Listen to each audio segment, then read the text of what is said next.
Olá, pessoal, tudo jóia? O Conversando com Mentes Brilhantes hoje está com Renato Rodrigues, que é presidente da Associação Rede ILPF, que é a integração da lavoura, pecuária e floresta. Renato, muito obrigada pelo seu tempo, obrigada por essa super generosidade sua, por a boa vontade de estar aqui conversando sobre liderança, inteligência emocional. Vamos ter um biólogo hoje, um enfoque completamente diferente. Conta um pouquinho da sua experiência, do que você faz aí na Embrapa, como é que é o teu dia a dia como líder? Oi, Luciana, tudo bem? É um prazer imenso estar aqui com você. É um tema super interessante, super motivador discutir sobre isso. E contando um pouquinho da minha história, eu sou biólogo, como você falou, com mestrado e doutorado em geoquímica ambiental. Então, sempre foi uma formação muito técnica, né? Então, eu sou biólogo especialista em ecologia vegetal, e aí no mestrado e no doutorado fui trabalhar com mudança do clima, gás de efeito estufa, então sempre numa parte muito técnica. E eu sou pesquisador da Embrapa há 10 anos, então levei esse conhecimento para a agricultura, da parte de mudança do clima, né? Tanto na parte de emissão de gases de efeito estufa, quanto a adaptação de sistemas de produção a climas, a cenários de mudança do clima, né? Então, clima esquentando, eventos extremos, mais chuva, menos chuva, como é que isso impacta na agricultura. Então, sempre foi, né, desenvolvimento das hard skills, né? Muito computador, muito trabalho de campo. E durante esses 10 anos de Embrapa, eu sempre trabalhei muito em gestão também. Então, sempre conciliei as carreiras de pesquisador com a carreira de gestão, sendo supervisor de núcleos de pesquisa, chefe de pesquisa substituto, articulador internacional, fui supervisor também de comunicação, fui chefe da Secretaria de Relações de Inteligência e Relações Estratégicas da Embrapa. Então, sempre tive que lidar também muito com gente, né? Então, quando eu comecei a entrar, quando eu fui para a gestão, a minha primeira coisa é assim, olha, eu sei trabalhar com planta, com gás, com bicho, agora eu tenho que aprender a trabalhar com gente, né? Esse Então, biólogo pesquisador se sobressai e vira líder. Pois Precisa exatamente. trabalhar Então, com gente. e assim, na Embrapa, e assim, isso acontece muito em várias instituições, mas quando a gente pega uma instituição de pesquisa, isso acaba sendo muito intenso, porque você ser líder de uma equipe que tem 30 doutores nas suas áreas de conhecimento não é uma coisa muito simples, né? E dentro de Deve uma ter todo estatal. mundo o ego aqui na Lua, né? Exatamente. Todo mundo sabendo sobre tudo. E dentro de uma estatal, você tem a sua atuação muito limitada, né? Então, aquela coisa ali do setor privado, por exemplo, né? Quem vai muito bem ganha um bônus, quem vai mal pode ser demitido. A gente não tem isso de forma tão frequente assim, né? Então, você tem que procurar outras formas de liderar, de motivar, de repreender. Então, tudo no seu tempo, mas que viram, né, desafios maiores, né? Claro que cada instituição tem o seu desafio. Dentro da Embrapa, na minha opinião, né, dentro de uma instituição de pesquisa, é você lidar com mentes muito desenvolvidas na parte técnica, muitas vezes que estão acostumados a trabalhar sozinhos. Então, a gente costuma falar que o pesquisador trabalha muito para o Lattes, né, que é o currículo Lattes, na plataforma do CNPq. Então, o cara trabalha para gerar artigo, para gerar resultado. O KPI então, dele é quantas pesquisas ele entrega para lá. Exatamente. Então, quantos artigos o cara vai publicar por ano? Uma competição muito grande. Então, você tem um ambiente muito mais competitivo do que colaborativo. Então, como é que você faz para gerenciar isso tudo, né? Porque o tema de pesquisa, cada um sabe o seu. Você não precisa ter um chefe de pesquisa dizendo o que você tem que fazer, o que você não tem que fazer. O cara sabe o que ele tem que fazer tecnicamente. Agora, como colaborar, como gerenciar o Como projeto. dividir conhecimento, né? Exatamente. Essa troca. Então, tudo isso é um desafio grande. Então, por aí eu fui nesse caminho. Era uma coisa que já me interessava muito, então eu sempre tive muito interesse em área de, apesar de ser, né, biólogo de formação, eu sempre tive muito interesse em área de gestão, em psicologia, em comunicação. Sempre tive muito interesse na área de humanas, mas acabei optando por outro caminho que eu gostava muito também. Mas hoje eu consigo conciliar as duas coisas, né? Então eu consigo, né, tento pelo menos trabalhar com as duas áreas. É um esforço, né? Esforço diário. É, é um esforço, é um esforço. E nesse ambiente, porque é um ambiente hostil até, posso usar essa palavra? De Pode? competição, né? Onde o intelecto das pessoas está muito, né, aflorado, é tudo muito latente. Como é que a gente usa soft skills para falar com esse pessoal, para fazer trabalhar de forma colaborativa? Como é que negocia? Como é que faz gestão de conflitos? Como é que é você aí no dia a dia com esse monte de doutor? É. Então, assim, atualmente eu não estou em nenhum cargo de gestão dentro da Embrapa, né? A maior parte do meu tempo hoje está para a gestão da rede LPF, que é uma parceria público-privada. Então, a gente trabalha, tem a Embrapa e mais 6 instituições privadas dentro da rede. Então, mas quando eu estava, né, nessa parte, eu procurava muito transformar o ambiente num ambiente colaborativo. Acho que isso acaba sendo um ponto muito importante. Eu gosto muito de fazer, até porque eu gosto muito de esportes, então eu gosto muito de fazer paralelos com o esporte. Eu acho que quando você pensa assim, numa equipe de pesquisa, né, no meu caso, caso da Embrapa, a gente tem muitas semelhanças já um time de futebol, um time de basquete, um time de vôlei, é um esporte coletivo. Quando você começa a entender que você não vai ter 11 camisas 10 num time de futebol, né? Você vai ter um camisa 10, você vai ter um reserva, mas se o time ganhar, todo mundo é campeão. Então, isso é importante mostrar para as pessoas. Assim, cara, às vezes você não é... Cada um tem uma especialidade, né? Então, focar no ponto forte de cada um é um desafio para o gestor.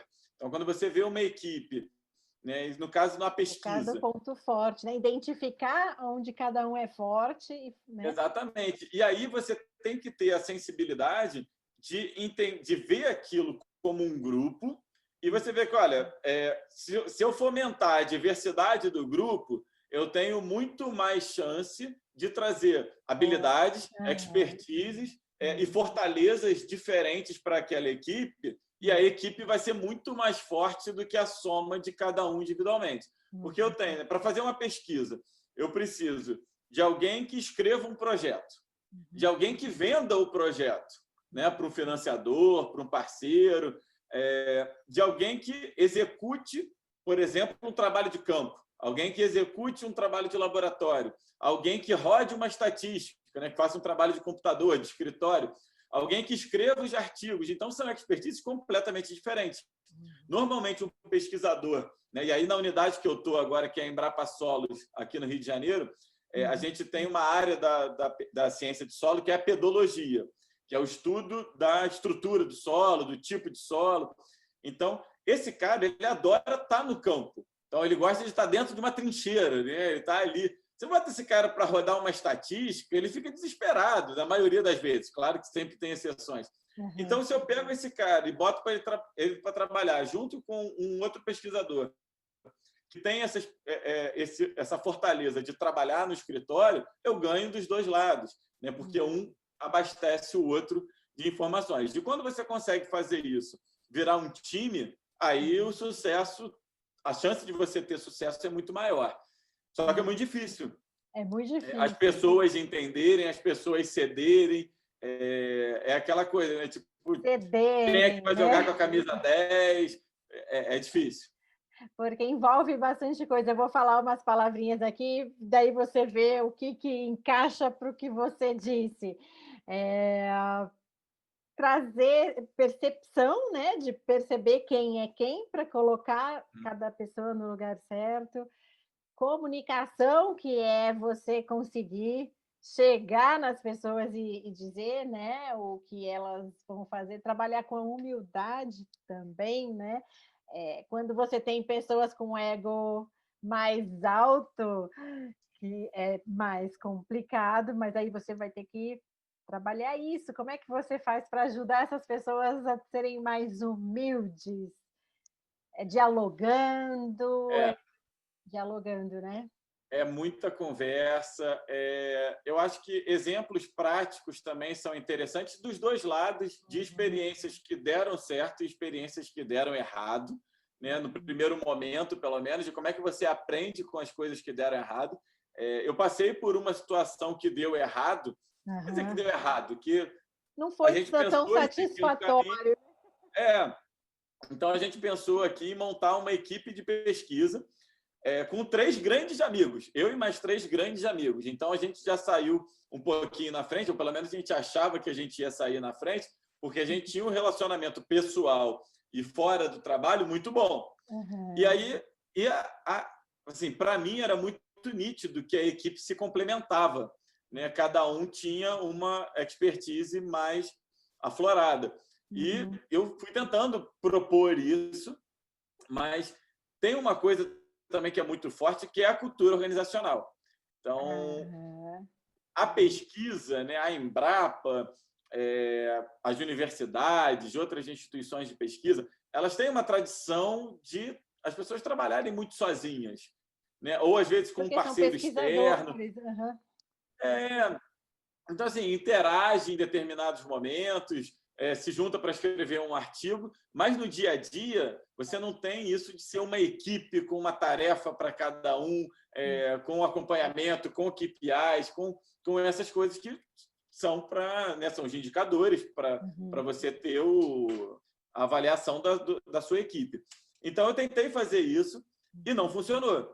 A gente ficou conversando durante um ano e meio, e era uma tentativa de fazer uma equipe autogerenciável, né, Uhum. que é muito difícil. Então, chegou num determinado momento, a gente decidiu, assim, olha, vamos parar então, porque não está dando certo, a gente pode comprometer a nossa amizade e vamos trabalhar como a gente sempre trabalhou, vamos tentar fazer a interação. E aí, quando a gente parou de forçar uma situação, a coisa acabou andando. Né? Não chegamos a montar uma equipe como eu achava que deveria ser. Aí eu também tive que abrir mão disso, porque eu falei, olha, não adianta, eu estou numa situação aqui entre pares, eu não posso tentar impor a minha vontade, porque isso Uhum. é um problema sério. Você perguntou como fazer. Tentar Não impor ser autoritário, né? é difícil. Claro que quando você tem uma estrutura hierarquizada, essa estrutura, mas aí faz parte da cultura. A estrutura é assim. Mas para tentar fazer uma estrutura, né, autogerenciável, não funciona. Então, dependia de todo mundo estar com as mesmas intenções, e não estava. E aí, quando a gente separou, a gente conseguiu andar, pelo menos um pouco, e hoje a gente trabalha ainda bastante junto, mas sem ter essa formação de equipe. A gente se Uhum. encontra quando está todo mundo afim, a gente se encontra, discute, faz os projetos, faz os artigos e funciona. Mas Aham. é muito questão de prática, né? Eu acho que assim, soft skills não é um dom divino, você não nasce com a capacidade de liderar. Você até pode, você tem pessoas que se relacionam melhor, que têm mais habilidade em falar, que são mais comunicativas, mas não necessariamente essas pessoas vão ser grandes líderes, vão administrar bem uma equipe, vão gerenciar bem pessoas. Então, eu acho que é muita prática, é muito estudo, É muito tem esforço, método, né? Tem método, é tem isso. método, tem método. Então, assim, ainda mais dentro de uma empresa de pesquisa, a gente não pode tentar fazer uma coisa de orelhada, né? Como se diz. Você tem Uhum. método, você tem ciência por trás disso, né? Então, eu acho que o caminho é esse. Eu achei interessante algo que você falou numa conversa que a gente teve um pouquinho antes, uns minutos antes, que você disse: eu me achava um cara super despojado e legal, e a hora que eu fui para essa posição de liderança, eu vi que, opa, não basta ser um cara É. que fala com todo mundo, né? É muito. Exatamente. Eu ouvi isso de um professor, na verdade, e Aham. aí até peço desculpa para os outros professores que eu tive na vida, mas a aula do Pedro Mandelli no MBA que eu tive assim, foi algo de outro mundo, é um cara sensacional. E aí ele falou, mas olha, gente, saber lidar com pessoas na sua vida, né, cotidiana não tem absolutamente nada a ver com liderança. Você Nada. pode ser um cara super boa praça e não saber gerenciar, até porque liderança tem que ter limite, tem que ter. Você precisa endurecer de vez em quando, né? Claro, sem perder a ternura, né? Parafraseando, mas precisa de limite, né? Não tem jeito, você não consegue ser um líder bom para a equipe, não quer dizer que você vai ser bonzinho o tempo todo. Você tem que endurecer, tem que cobrar, porque também se não tiver resultado, nada disso funciona. Exato. Então, né, a gente não está falando de um grupo de amigos que vai fazer um churrasco, está falando de ambiente corporativo, com entregas, com profissionais, né, que na teoria estão ali preparados para executar algo, e que se você não falar com eles de forma adequada, eles talvez não te entreguem, né? Mas como é que é agora essa tua relação com as organizações, né? Porque a Embrapa é algo, né, público e tal, agora você está com organizações privadas, com essa rede, e muito provavelmente vai direto nos líderes, né? Muito provavelmente nos altos executivos, que também devem ser cheios de ego. Então, quer dizer, ego, você deve estar craque com esse negócio de... Por incrível que pareça, é mais difícil lidar com os egos da pesquisa no ambiente acadêmico, ali, Embrapa, universidade, né? Dentro da academia, esse ego mais intelectual, do que até mesmo com o ego dos cargos, né? Dos grandes cargos. Até dentro da Embrapa, muitas vezes é mais fácil você conversar com um gestor dentro da Embrapa do que com um pesquisador. E com a universidade a mesma coisa. Na rede LPF, os desafios são muito diferentes, porque a gente é uma parceria público-privada que foi constituída no formato de uma associação sem fins lucrativos, mas com parceiros privados. Então, a gente é uma instituição do terceiro setor, né, uma associação, lidando com empresas privadas, com uma missão de aumentar a adoção de uma tecnologia, que é o Sistema de Integração Lavoura, Pecuária, Floresta. Ajudar eles a otimizarem, a encontrarem novos caminhos, né? Na verdade, o nosso foco é muito mais o produtor. Então, é uma tecnologia desenvolvida pela Embrapa, em parceria com várias universidades ao longo dos últimos 30 anos, que a gente considera, né, o governo brasileiro, organismos internacionais consideram como uma tecnologia sustentável, uma tecnologia de produção agropecuária sustentável. E aí o nosso objetivo como rede é aumentar a adoção dessa tecnologia por parte dos produtores. Então, assim, é claro que a gente tem indicadores, a gente tem metas, a gente tem coisas que a gente quer chegar, mas de uma forma muito mais indireta. Então, a gente trabalha muito mais no desenvolvimento de tecnologia, na transferência dessa tecnologia, subsidiando o governo com informações técnicas, criando mecanismos financeiros para que o produtor adote. Então, é uma coisa muito mais complexa do que você criar um produto e vender o produto. Né? A gente não faz isso. Então, a gente tem que administrar todos os interesses. Que não deve ser a vaidade, fácil. A vaidade. Não, né? As vaidades, por incrível que pareça, elas são muito tranquilas de se contornar, porque a gente tem um fator diferencial gigantesco na rede, que eu acho que é uma motivação para você adotar as soft skills, que é o propósito. Então, a gente tem um propósito muito claro dentro da associação. As pessoas que estão ali desejam estar ali, desejam que o negócio dê certo. Né? Exatamente. Eles estão ali de forma genuína. Né? Estão ali de forma genuína, eles estão ali voluntariamente. Cada empresa contribui financeiramente para a rede e não tem nenhum retorno financeiro direto. Então, eles querem estar ali. E a missão também, quando você tem um propósito, e o interessante é destacar que você pode ter propósito com qualquer coisa, em qualquer situação. Né? A nossa missão dentro da rede é aumentar a área de adoção com a tecnologia LPF em benefício da sociedade. Então, a gente pensa ali desde o produtor até o consumidor final, passando, obviamente, por todo o setor privado que vive ali fomentando o agronegócio, os governos, a qualidade nutricional, a segurança alimentar da população.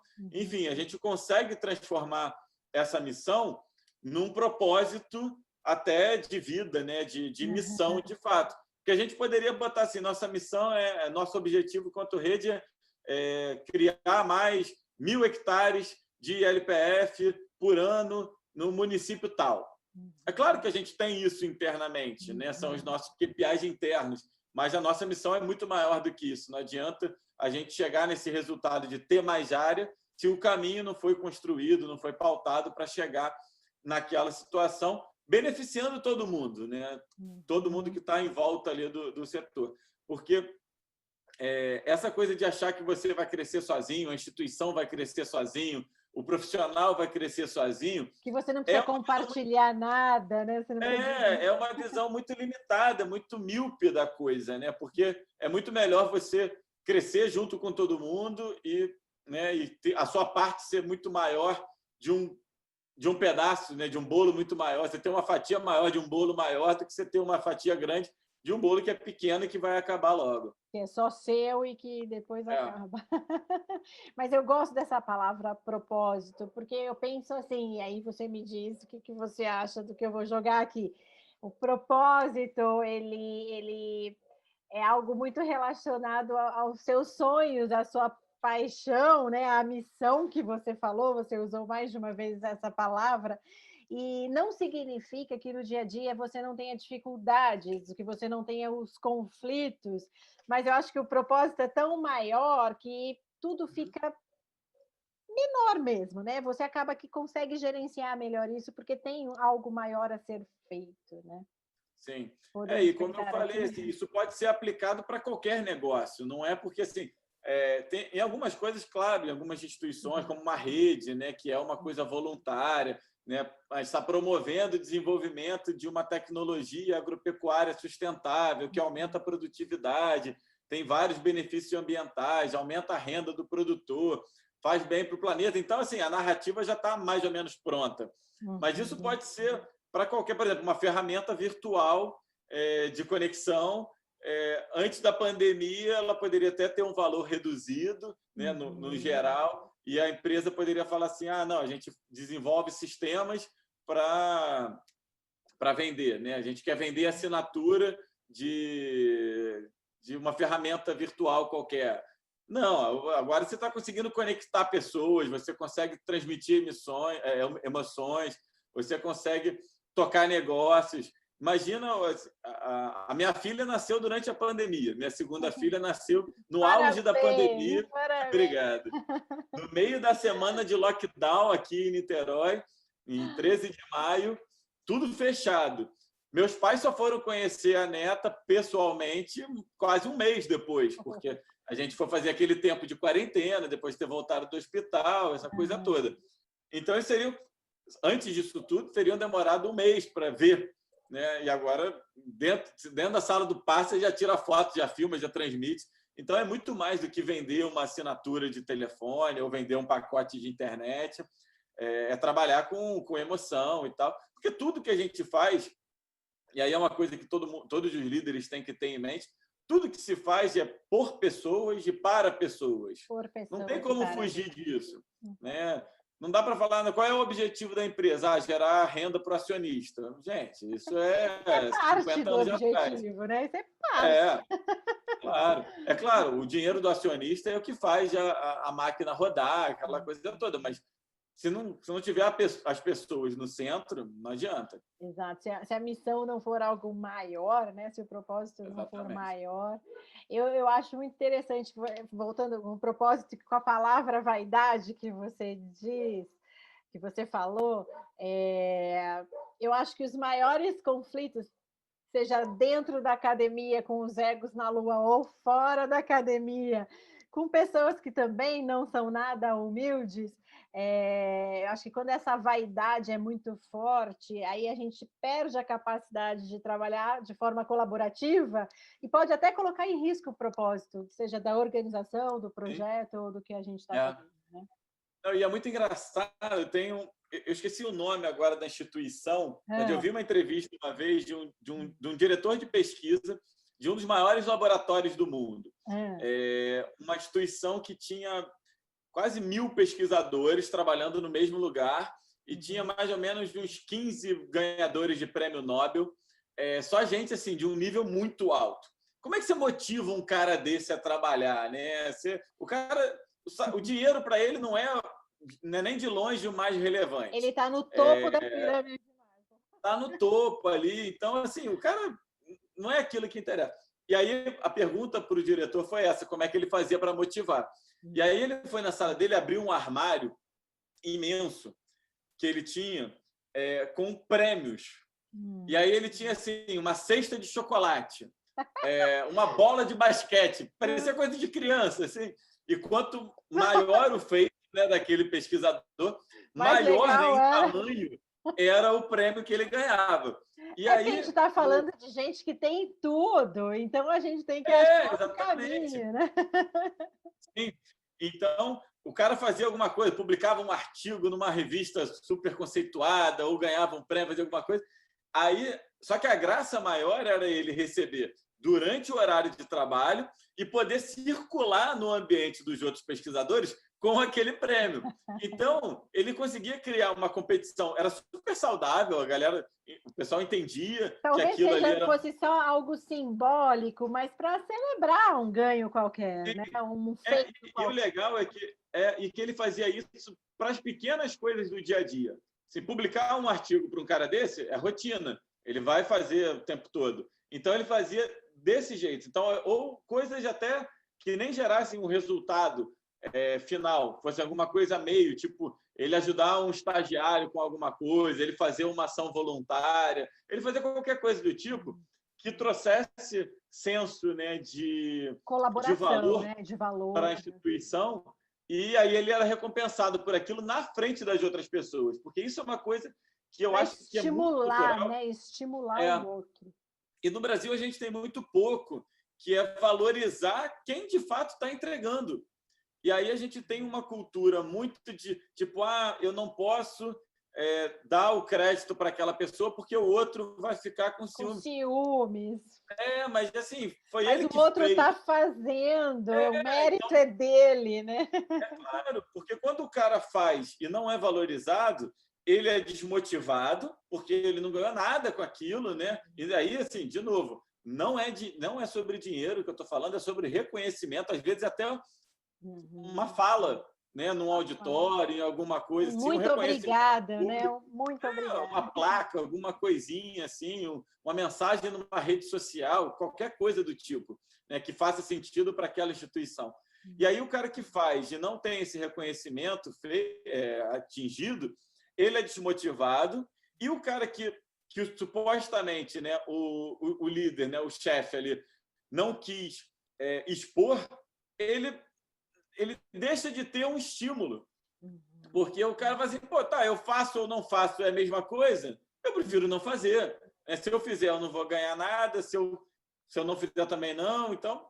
Você está falando coisas interessantes. É ruim para os dois lados. Você está falando coisas interessantes que estimulam o engajamento, né? Essa troca, esse trabalho colaborativo, que é o que todo mundo quer, né? Um organismo que trabalhe de forma colaborativa e que faça muito mais do que o indivíduo, né?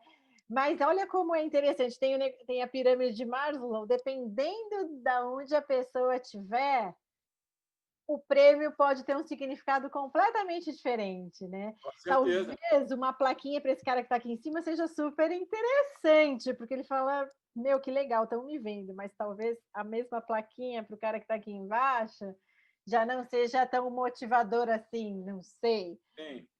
E até a forma como vai entregar, né? Às vezes você pega assim, dois caras da mesma posição fazem a mesma coisa. Um adora ir ser premiado em público e o outro tem pavor de multidão. Não quer então, às vezes você dá uma plaquinha dessa no auditório lotado, o cara, pô, nunca mais vou fazer isso, porque eu não quero passar por essa situação de novo.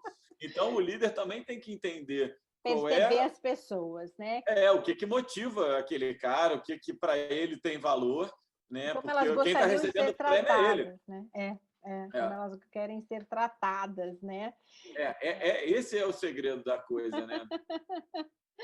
E você que tem aí uma experiência de campo, literalmente, dentro da biologia, e aí depois uma experiência de pesquisa, e agora uma experiência bem mais próxima, uma alta liderança, né, de organizações e tal. Você sente que as pessoas resistem a desenvolver essa parte comportamental? E se sente, por que você acha que isso acontece? Por que é tão difícil Olha, falar disso? Porque é, talvez não seja um tema atrativo, por exemplo. uhum. Eu vejo que o interesse sobre esse tema vem aumentando nos Uhum. últimos anos. Então, isso é uma coisa que vem acontecendo. Talvez tenha um pouco de muitas coisas misturadas aí no meio, né? De cultura organizacional. Eu acho que esse é um ponto importantíssimo em qualquer discussão. Algumas empresas, algumas instituições têm dificuldade de gerenciar dessa forma. Dentro dessa estrutura, você tem choque entre gerações e entre cabeças, né? Então, assim, eu passei por isso dentro da Embrapa. Muitas vezes eu queria implementar uma coisa que para mim fazia muito sentido, mas para outras pessoas não. Então, pessoas de gerações diferentes, né? Ou às vezes nem questão de idade, não. Às vezes você tem uma pessoa de mais de idade com um pensamento super atual, às vezes você tem pessoas jovens com um pensamento super conservador e antigo. Então, você tem muito essa coisa da característica da pessoa, né? Então, mas essa questão mesmo, né? do indivíduo ali. Então, eu acho que tem um pouco de tudo isso. Mas eu acho que um ponto principal disso tudo é que a gente não é acostumado a entender, a gente não aprende as soft skills na vida, né? Então, na escola a gente não tem muito isso. Agora que as coisas estão começando a mudar. Eu falei da minha filha mais nova, agora eu vou falar da mais velha. Ela está estudando numa escola montessoriana, ela tem 6 anos, está estudando numa escola montessoriana, que é uma coisa que ela tem uma parte da carga horária dela, que é da escola da inteligência. Olha que legal. Que é para trabalhar justamente Inteligência inteligência emocional. emocional. Puxa, Inteligência emocional. desde pequenininho, né? Desde pequeno. Diversidade, inclusão, empatia. Vão trabalhar autoconhecimento, né? Empatia, Sim, sim. colaboração, vão trabalhar. Exatamente. A Escola da Inteligência é um método do Augusto Cury, que está sendo implementado em algumas escolas. Claro que isso tem resistência, né? Você tem uma coisa que é muito cultural no Brasil e na maior parte dos países. A escola forma para passar no vestibular, agora é Enem. Para você entrar numa universidade, para você ou passar no concurso ou ser contratado para alguma coisa, e aí você está sempre pensando na frente, né? Eu tenho que acabar a escola para passar na universidade, eu tenho que acabar a universidade para conseguir um emprego, eu tenho que conseguir um emprego para me aposentar, eu tenho que aposentar para morrer, né? Essa história tem que mudar, porque você tem que vivenciar aquilo da melhor maneira possível. Então, aprender que o resultado isolado, né? O resultado só no final não é o objetivo de tudo, porque nunca vai ser. Você sempre vai ter mais de alguma coisa, né? Eu gosto muito do professor Clóvis de Barros Filho, da USP, e ele sempre fala muito isso, né? Você sempre tem uma cenoura maior, mais atrativa para você correr atrás, né? E você fica naquela coisa. Satisfeito, né? Nunca acaba, porque o objeto do desejo sempre tem um patamar mais alto, né? Então, as pessoas precisam entender que o caminho faz parte, né? O caminho é o mais importante, o como você... Né? Você tem o porquê do Simon Sinek, né? Você começa pelo porquê, que é você trazer o propósito para o seu dia a dia, para a sua empresa, para a sua instituição, para qualquer coisa que você faz, desde que você seja uma pessoa que faz doce para vender dentro de casa. Ele pode pensar assim, eu vendo brigadeiro. Eu posso falar assim, não, eu adoço vidas e transformo, né, momentos de união entre uma família e um grupo numa festa. Olha a importância, né, de um pratinho de brigadeiro para uma criança. Uhum. Né? Então, você começa a trabalhar. Trago prazer, né, de você comer aquele chocolate, um puro prazer. Não é Pois só é, então, vender o assim, chocolate, né? é totalmente diferente. Então, eu acho que, como comportamento humano mesmo, as pessoas têm resistência em relação àquilo que elas não conhecem. Então, essas competências, né, as soft skills, elas são pouco difundidas ainda. Né? Você não tem isso na escola, você não tem isso na universidade. Fala-se muito, na verdade, fala-se muito, mas a gente não consegue ainda pôr na prática. Né? Fala-se muito dentro de certas bolhas, né? A nossa sociedade é muito estratificada. Então, quando você fala dentro de certas empresas, né, trazendo um tema polêmico, né, o programa de trainee para pessoas pretas, que foi, né, alvo de muitas críticas, que é uma coisa inacreditável de você pensar que um programa como esse, que é para corrigir uma injustiça histórica que todo mundo deveria fomentar nas suas próprias instituições, ainda seja alvo de críticas. Então, assim, isso é prova de que a empatia não está presente no nosso dia a dia. Não está, porque as pessoas não praticam isso. É igual... É soft skills, né? Skill é habilidade é prática. Você não desenvolve... Você pode nascer como Messi, sabendo jogar futebol, ou você pode desenvolver a sua capacidade como Cristiano Ronaldo para chegar no auge.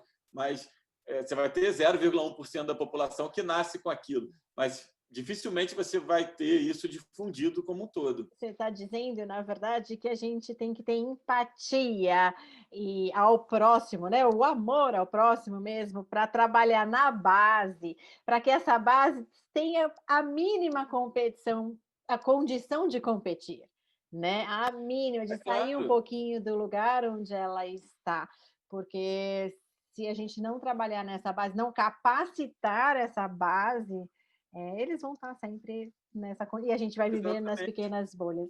Eu sinto isso, vou pegar gancho do que você falou, meu projeto é falar com altos executivos, C-level, presidentes e tal, e mesmo consultores ou empreendedores, mas que estão num nível bem mais alto e basicamente homens, Renato. Basicamente homens, mulheres existem, mas são poucas, comparando com a quantidade. Negros, muito poucos. E isso, assim... mais da metade da população brasileira. E o que eu quero dizer, voltando a falar da base, a gente precisa capacitar essas pessoas para que elas sejam, né?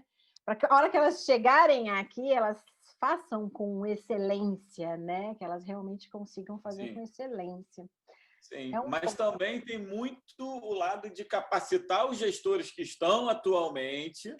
Para ajudar, né? Fomentar isso, de que você é obrigação pensar muito além das metas da empresa. A empresa precisa entender, qualquer instituição, na verdade, precisa entender o seu papel social. Você não, a empresa não é um ente independente no mundo, né? Ela não está vagando por aí como um meteoro fora de órbita. Ela faz parte de uma sociedade, então ela pega de alguém, transforma e vende para alguém. E durante esse processo, sempre tem pessoas.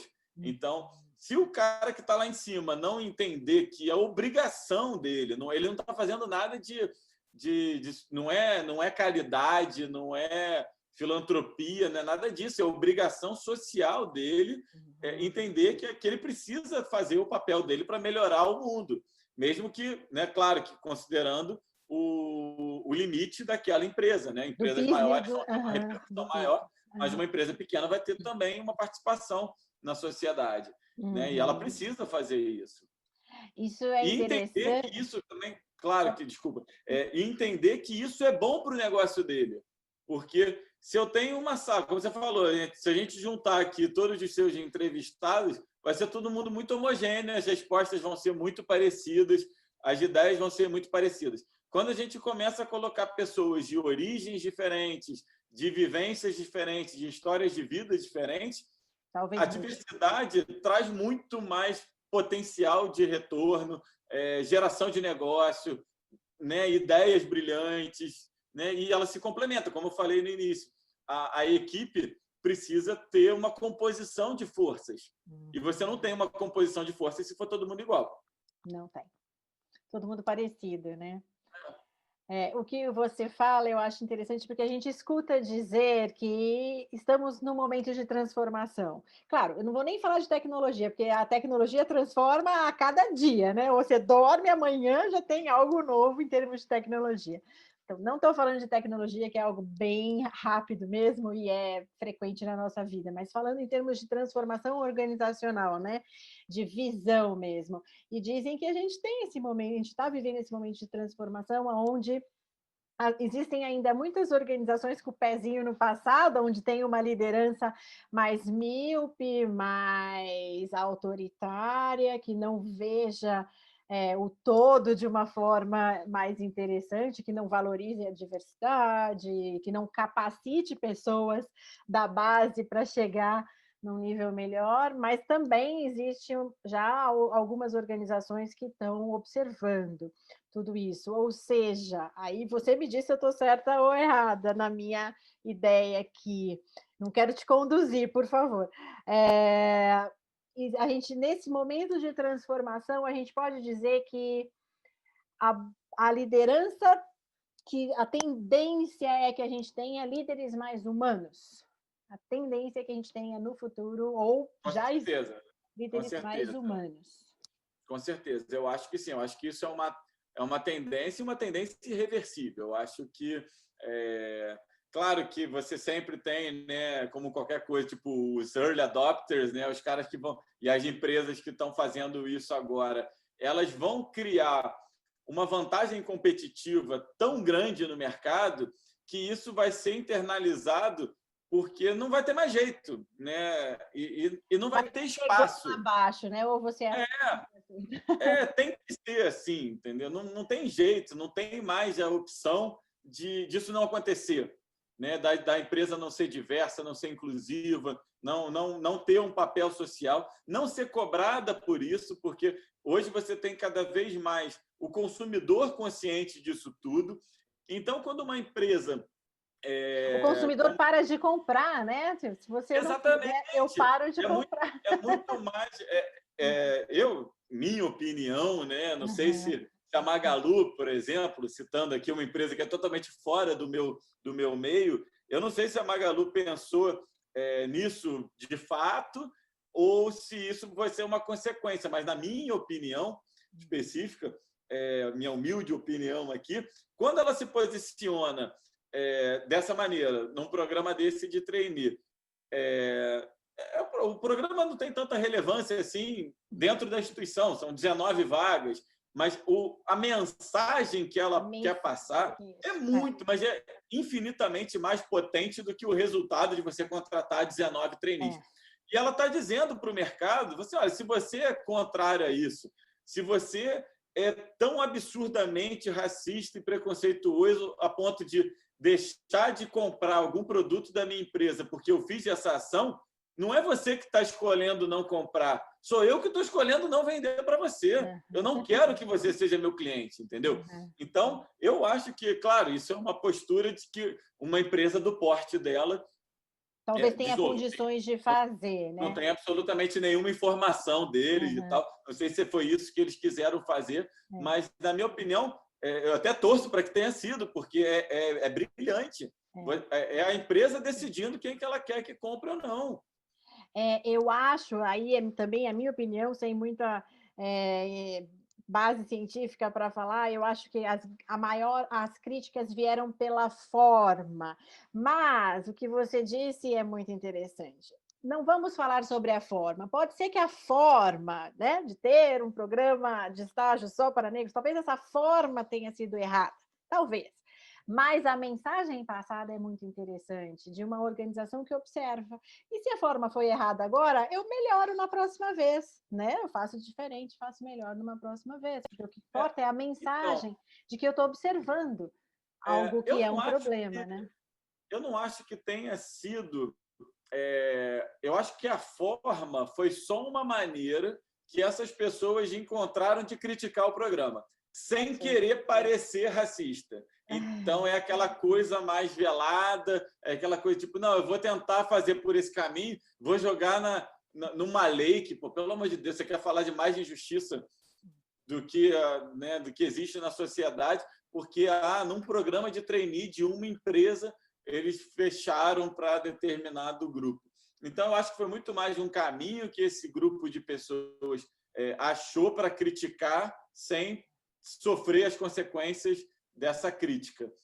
Mas eu acho que a Mas mensagem que fica do que a gente está falando aqui, que eu acho que é uma boa mensagem, a nossa conversa conduziu para um lado legal, a mensagem é: observem, porque estamos em um momento de transição, onde a liderança tende a ser mais humana, exatamente. onde a diversidade tende a ser maior, e não é só diversidade, eu preciso incluir, né?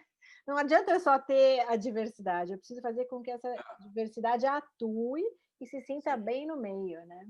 E aí, no caso, assim, eu acho que o que talvez tenha chamado tanta atenção é que era a formação de um programa que ia gerar futuros líderes, né? Porque quando você faz uma ação de diversidade, né, que você coloca lá 10% das vagas, mas de um nível baixo, as pessoas não se incomodam. Mas quando você tem essas pessoas em cargos de liderança, isso gera um desconforto em algumas pessoas. E isso que foi o que incomodou tanto, na minha opinião. Mas isso passa a imagem, até retornando, né, à sua pergunta antes, de qual é o perfil do líder que a gente vai ter para o futuro.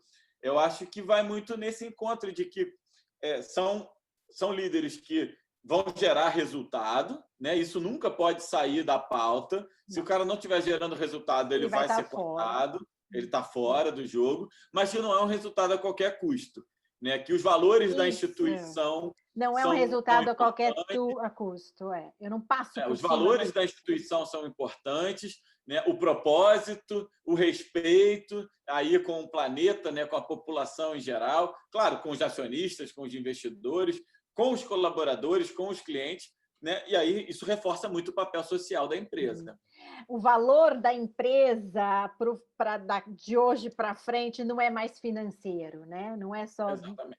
é um valor financeiro, porque ela precisa existir como algo mercantil, mas existe algo que tem que trabalhar com a sociedade, né? Algo mais humano. Exatamente. A mesma coisa do lado ambiental. Quando você tem alguma empresa que, mesmo que ela ofereça um produto de boa qualidade, a preços baixos, mas que isso seja a custo de um desastre ambiental, de maus tratos de animais, de poluição e tal, essa empresa vai estar fora. Não tem mais espaço. Não E tem mais precisa ser espaço. tratada como criminosa. E que bom, né? que não tem mais espaço, né, para isso. Exatamente. Significa que Então, a quando a gente gente está fala, mais maduro, né? trazendo para o mundo do agro, né? Aqui a minha praia. Quando a gente fala de desmatamento ilegal, gente, isso é crime. O produtor rural que acorda cedo, que trabalha no campo o dia inteiro, esse cara não faz desmatamento ilegal, porque isso é uma burrice sem tamanho se ele fizer dentro da propriedade.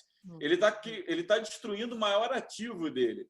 Então, ele precisa, né, e ele faz isso por vontade própria, então ele não quer desmatar, ele não quer destruir o meio ambiente. O cara que faz é um criminoso e precisa ser tratado como criminoso. O problema é que isso impacta todo o setor.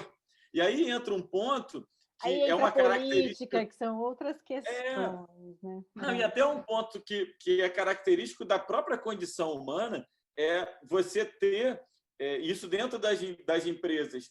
Tem começado a aparecer mais também, que é o próprio grupo se policiando, que é dentro de se você tem dentro de um grupo, mesmo que seja entre pares, que você tem alguma pessoa que comete qualquer deslize, crime, problema ou baixa produtividade, você tem obrigação do grupo indicar aquilo. Pontual, que a Claro, gente fala, por isso que está tão em voga, para a gente, talvez esteja começando, não vou dizer começando, mas talvez para algumas pessoas ainda seja novo, mas em mercados mais maduros isso é muito frequente, é a questão da ética, do compliance, né? exato. E eu estou vendo meu colega trabalhar errado, eu vou lá e denuncio o meu colega que está trabalhando errado, né? E Isso tudo bem, culturalmente porque no eu Brasil, tô ajudando a organização, né? exatamente. E você está ajudando a organização, a equipe e a ele próprio. É claro que a primeira vez que você vai falar, você não vai levar isso logo direto para o diretor da empresa, querendo que o cara seja demitido. Mas você pode dar um feedback para o cara.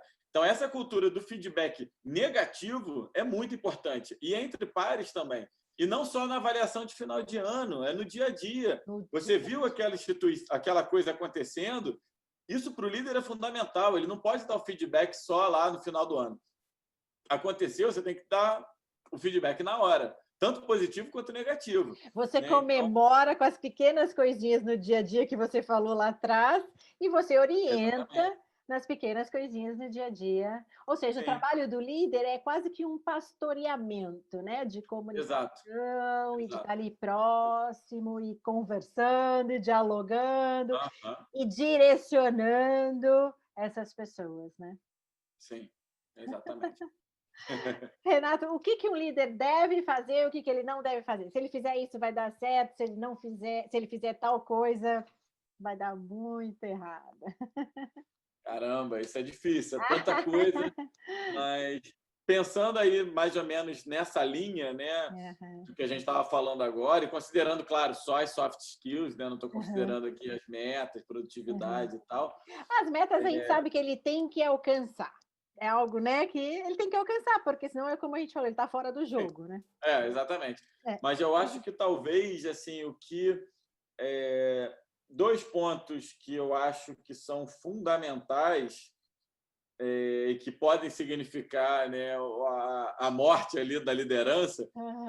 Primeiro é o cara falar e não fazer. Né? A liderança pelo exemplo ela é fundamental. Por mais que você fale. Precisa ser legítimo, né? Precisa ser verdadeiro. Legítimo, né? E assim, não é fazer para poder falar que fez. É fazer no dia a dia. E quando fazer para falar que fez, as pessoas vão perceber, né? Vão perceber, fica aquela coisa falsa, né, ali forçada. E quando você é líder, o seu nível de exposição aumenta absurdamente, né? Então, pelo menos ali a sua equipe está com todos os olhos em você. Então, se você faz alguma coisa que você, né, que não é considerada ali, que você está falando para eles não fazerem, aquilo acabou, né? Você nunca mais vai conseguir recuperar aquilo, né? Porque sempre vão falar. Perde a confiança, né? Perde a confiança, exatamente.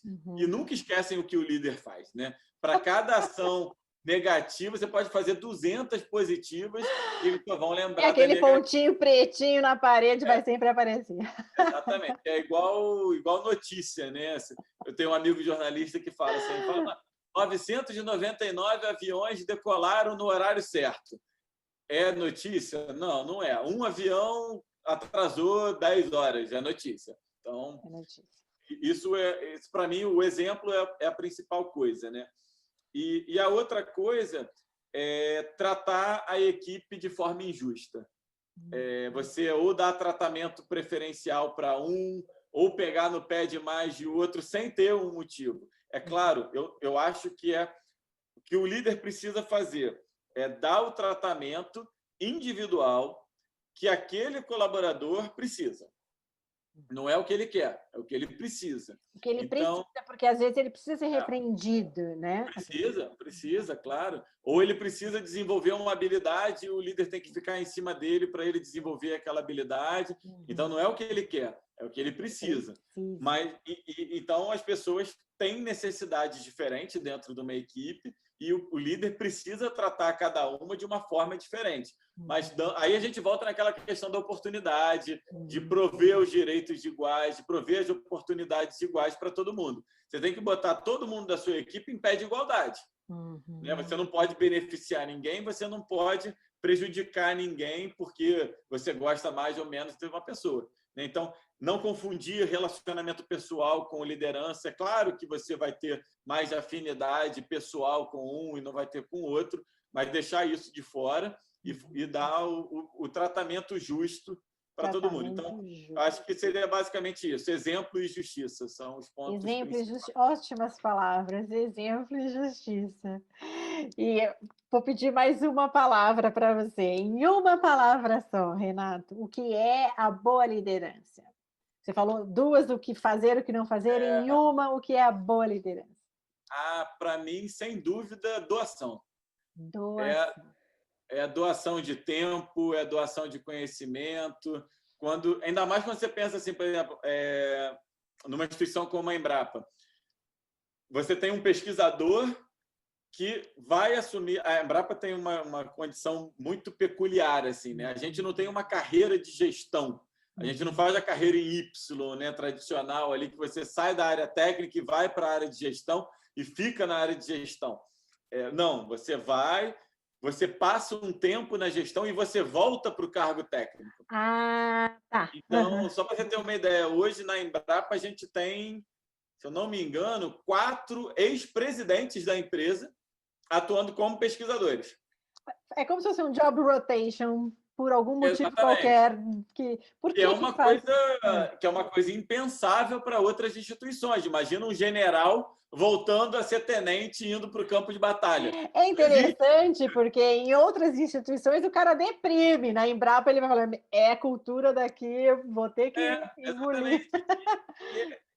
Por um lado, é interessante porque o cara precisa se reinventar e ele passa a trazer muito mais conhecimento de outras áreas para a carreira de pesquisador. E se ele tiver, como a gente tem grandes exemplos, como Maurício Lopes, Silvio Crestana, Pedro Arras, que foram presidentes da Embrapa e estão hoje como pesquisadores, o Pedro está no Ministério, mas o Maurício e o Silvio como pesquisadores, que fazem essa doação, continuam fazendo essa doação de tempo, né, você pode fazer uma mentoria com gente mais nova. Então, não é porque o cara saiu do cargo que ele deixa de ser líder. E essa doação voluntária, né? Voluntária, totalmente voluntária. De amor mesmo, então, né? Exatamente. Então, assim, quando um pesquisador, né? Porque assim, a gente estudou a vida inteira para chegar no cargo de pesquisador. A formação inteira foi para pesquisador. Graduação, mestrado, doutorado, pós-doutorado, né? Tudo virou pesquisador. E aí, depois de um tempo, você fala assim, não, eu vou sair da minha função de pesquisa e vou me dedicar à gestão. E assim, como a gente deve dar um nó na cabeça, né? O ganho salarial é irrisório, às vezes nem existe. Quando o cara está mais no final da carreira, ele já nem tem mais diferença salarial. Então, ele não tem Então, eu acho que o motivo genuíno dele virar de se reinventar. Líder é a doação, é ele querer dedicar o conhecimento dele, o tempo dele, os recursos, né, que ele tem. E desenvolver outras competências, né? Ele vai desenvolver outras competências. Sim. Doação. Ótima palavra também. Renato, e agora indo para o final, a última pergunta, não é uma pergunta, é uma mensagem. A gente tem aí dentro das organizações e talvez dentro da academia também, pelo menos 4 gerações, né? Temos os baby boomers, geração X, tem milênio e tem os Zs chegando. E tem muita gente nova já em posição de liderança. O que você diz para esse pessoal mais novo? Qual é a sua mensagem que você deixa para esses líderes mais novos? Porque tudo que a gente quer é que esse pessoal mais novo faça melhor do que o que a gente fez, né? Com certeza, com certeza. Bom, eu estou novo ainda também. Qual é a sua geração? Eu sou Y. Eu sou geração Y. Você é milênio, eu sou X. Eu sou década de 80. Mas uma coisa que eu acho que assim é o... O que um Y fala para o Z, então? Para o Z, né? Para mim, assim, sem dúvida, curtir a jornada. A liderança não se limita a entregar resultado. Depois de um dia, um mês, um ano, uma década, você nem vai lembrar mais quais foram os resultados que você entregou, qual foi o bônus que você ganhou, mas você vai lembrar do dia a dia com a sua equipe, dos momentos que você teve bons e ruins ali, como você aprendeu, quanto você cresceu como pessoa. E aí acho que isso que vale, você trazer isso para dentro da sua formação, dentro do seu crescimento e doar, né, como eu falei de doação, doar um pouco de você, né, um pouco de si para cada um que passa.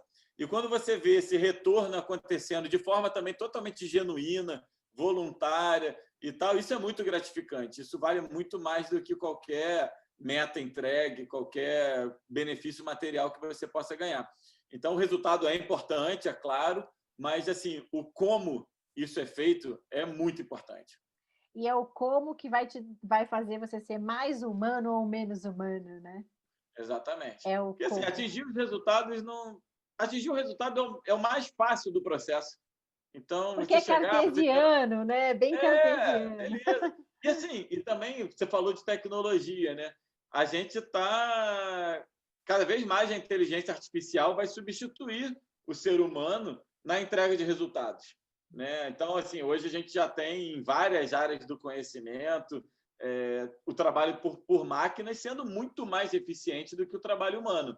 Só que a máquina nunca vai conseguir, pelo menos não no nosso horizonte de tempo, perceber as emoções, ter empatia, entender, né, sentir, estar ali junto. Então, o que vale de fato é a jornada, não é o resultado final.